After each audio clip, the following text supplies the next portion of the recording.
നിയമസഭയില് മദ്യനയ വിവാദങ്ങള് കൊടുങ്കാറ്റായപ്പോള് ഭരണപക്ഷത്തെ നിലംപരിശാക്കി മുഖ്യമന്ത്രി വി.ഡി. സതീശന്റെ മാസ് ഇടപെടല്. സഭയില് പ്രതിപക്ഷ നേതാവ് പിണറായി വിജയൻ ഉയർത്തിയ ആരോപണങ്ങളെ അക്കമിട്ട് നിരത്തി സെൽഫ് ഗോളാക്കി മാറ്റിയാണ് മുഖ്യമന്ത്രി സഭയില് നിറഞ്ഞാടിയത്. വീര്യം കുറഞ്ഞ മദ്യത്തിന്റെ പേരില് നടന്ന ചർച്ചകളില് മുൻ എക്സൈസ് മന്ത്രി എം.വി. ഗോവിന്ദന് മദ്യക്കമ്പനികളുമായി നടത്തിയ ചർച്ചകള് സഭയില് പുറത്തുകൊണ്ടുവന്നതോടെ പിണറായി വിജയൻ ഉൾപ്പെടെയുള്ള പ്രതിപക്ഷം ഒന്നടങ്കം പ്രതിരോധത്തിലായി. മദ്യനയം തീരുമാനിക്കുന്നത് യു.ഡി.എഫ് ആണെന്ന പ്രഖ്യാപനത്തോടെയാണ് പ്രതിപക്ഷ നേതാവിന്റെ ചോദ്യങ്ങൾക്ക് മുഖ്യമന്ത്രി മറുപടി നൽകിയത്. വീര്യം കുറഞ്ഞ മദ്യം വിൽക്കണോ വേണ്ടയോ എന്നത് രാഷ്ട്രീയ തീരുമാനമാണെന്നും വിൽക്കില്ലെന്ന് തീരുമാനിച്ചാല് പിന്നെ സർക്കാരിന്റെ നികുതി ഘടനയ്ക്ക് പ്രസക്തിയില്ലെന്നും സതീശന് വ്യക്തമാക്കി. ബജറ്റിലെ നികുതി നിർദ്ദേശങ്ങള് വേഗത്തിലാക്കാന് ഫയല് നീക്കം വേഗത്തിലാക്കുക മാത്രമാണ് സർക്കാർ ചെയ്തതെന്നും ഇതില് ഒരു ഗൂഢാലോചനയുമില്ലെന്നും അദ്ദേഹം പറഞ്ഞു. അന്നത്തെ ഭരണപക്ഷത്തെ പിടിച്ചുലയ്ക്കുന്ന വിവരങ്ങളാണ് സതീശന് പുറത്തുവിട്ടത്. ഒന്നാം പിണറായി സർക്കാരിന്റെ കാലത്ത് വീര്യം കുറഞ്ഞ മദ്യം വിൽക്കാന് തീരുമാനിക്കുകയും രണ്ടാം പിണറായി സർക്കാരിന്റെ കാലത്ത് എം.വി. ഗോവിന്ദന് എക്സൈസ് മന്ത്രിയായിരിക്കെ ബക്കാഡി കമ്പനിയുമായി ചർച്ചകള് ആരംഭിക്കുകയും ചെയ്തെന്ന് മുഖ്യമന്ത്രി സഭയില് വെളിപ്പെടുത്തി. ബക്കാഡി കമ്പനിയുടെ അപേക്ഷയില് തീരുമാനമെടുക്കാന് അന്ന് മന്ത്രി നിർദ്ദേശം നൽകിയിരുന്നതായും അദ്ദേഹം സഭയില് ഓർമ്മിപ്പിച്ചു. ഫയലുകള് എ.കെ.ജി. സെന്ററിലേക്ക് പോകുന്ന രീതിയല്ല ഇപ്പോഴത്തെ സർക്കാരിനുള്ളതെന്ന് വീമ്പിളക്കിയ പ്രതിപക്ഷ നേതാവിന് സ്വന്തം മുൻമന്ത്രിയുടെ കാലത്തുണ്ടായ ഇടപെടലുകള് എണ്ണിയെണ്ണി പറഞ്ഞതോടെ മറുപടിയില്ലാതായി.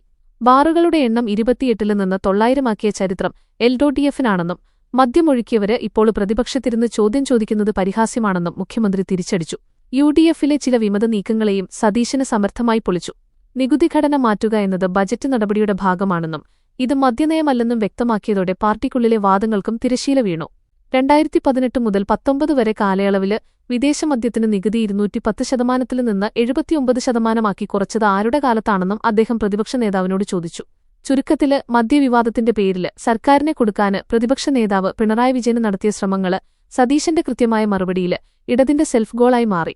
21 ലക്ഷത്തോളം സന്തുഷ്ടരായ ഉപഭോക്താക്കളും 2 ലക്ഷത്തോളം തിമിര ശസ്ത്രക്രിയകളും പൂർത്തിയാക്കിയ മലബാറിലെ ഏക കണ്ണാശുപത്രി Alsalama eye hospital, hospital road, Perinthalmanna.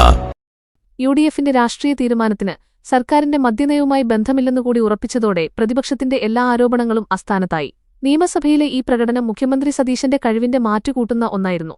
സംസ്ഥാനത്ത് വീര്യം കുറഞ്ഞ മദ്യം വിൽക്കുന്നതുമായി ബന്ധപ്പെട്ട തീരുമാനം യു.ഡി.എഫിന് വിട്ട് മുഖ്യമന്ത്രി വി.ഡി. സതീശന് കോൺഗ്രസിലെ വിമത നീക്കങ്ങളെയും പൊളിച്ചു. മദ്യനയം തീരുമാനിക്കുന്നത് യു.ഡി.എഫ് ആണ്.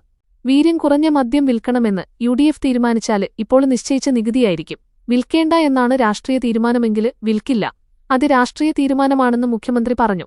സർക്കാരിന്റെ ഫയലുകള് കെ.പി.സി.സിയിലേക്ക് പോകില്ല.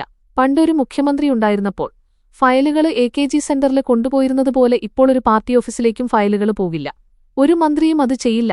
നികുതി നിശ്ചയിക്കുന്ന ഫയല് പാർട്ടി ഓഫീസിൽ കൊണ്ടുപോകുന്ന രീതിയും മുഖ്യമന്ത്രി അറിയാതെ ഫയലടിച്ചു മാറ്റി പാർട്ടി ഓഫീസിൽ കൊടുക്കുന്ന രീതിയും ഈ സർക്കാരില് ഉണ്ടാകില്ലെന്നും മുഖ്യമന്ത്രി പരിഹസിച്ചു.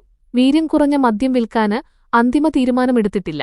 28 ബാറുകൾ നിന്ന് 900 ബാറുകള് ആക്കി കേരളത്തില് മദ്യം ഒഴുക്കിയവരാണ് പ്രതിപക്ഷത്തിരിക്കുന്നത്. വീര്യം കുറഞ്ഞ മദ്യത്തിന് അനുമതി നൽകിയത് എൽ.ഡി.എഫ് സർക്കാരിന്റെ കാലത്താണ്. ഒന്നാം പിണറായി സർക്കാരിന്റെ കാലത്ത് ഇത്തരമൊരു തീരുമാനമെടുക്കുകയും രണ്ടാം പിണറായി സർക്കാരിന്റെ കാലത്ത് അത് നടപ്പാക്കുകയുമായിരുന്നു. വീര്യം കുറഞ്ഞ മദ്യം വിപണിയില് ഇറക്കാനുള്ള ചർച്ചകള് ആരംഭിച്ചത് എം.വി. ഗോവിന്ദന് എക്സൈസ് വകുപ്പ് മന്ത്രിയായിരിക്കുന്ന കാലത്താണ്. അദ്ദേഹമാണ് ബക്കാർഡിയുമായുള്ള ചർച്ചയ്ക്ക് തുടക്കമിട്ടത്. എന്നാല് ആദ്യമായി യു.ഡി.എഫ് സർക്കാർ അധികാരത്തിലെത്തിയതിനു ശേഷം ആദ്യം ചെയ്തത് മുൻ സർക്കാർ ചെയ്തതിന്റെ ഭാഗമായുള്ള തുടർനടപടികളായിരുന്നുവെന്നും മുഖ്യമന്ത്രി പറഞ്ഞു. വീര്യം കുറഞ്ഞ മദ്യത്തിന്റെ നികുതി ഇളവ് നൽകുന്നതില് എത്ര കിട്ടിയെന്നാണിപ്പോൾ ചോദിക്കുന്നത്. ബക്കാഡി കമ്പനിയുമായി ആദ്യം സംസാരിച്ചത് ആരാണ്?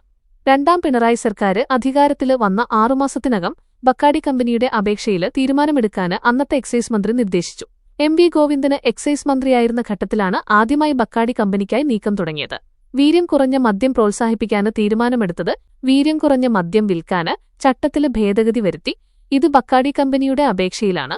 തെരഞ്ഞെടുപ്പായതുകൊണ്ടാണ് അനുമതി നൽകാതിരുന്നത്. ഒരു സർക്കാർ ബജറ്റ് അവതരിപ്പിക്കുമ്പോൾ ടാക്സ് നിശ്ചയിക്കുന്നത് മണിക്കൂറുകൾക്ക് മുമ്പാണ്. അതിനെയാണ് ഫയല് നീക്കം ശരവേഗത്തില് എന്ന് പ്രചരിപ്പിച്ചത്. വീര്യം കുറഞ്ഞ മദ്യത്തിനുള്ള മറ്റ് സംസ്ഥാനങ്ങളിലെ നികുതി പരിശോധിച്ചു. ഏറ്റവും കൂടിയ ടാക്സ് കേരളത്തിലാണ്. വീര്യം കുറഞ്ഞ മദ്യത്തിന് കേരളത്തിലാണ് ഏറ്റവും കൂടിയ നികുതി ഏർപ്പെടുത്തിയത്.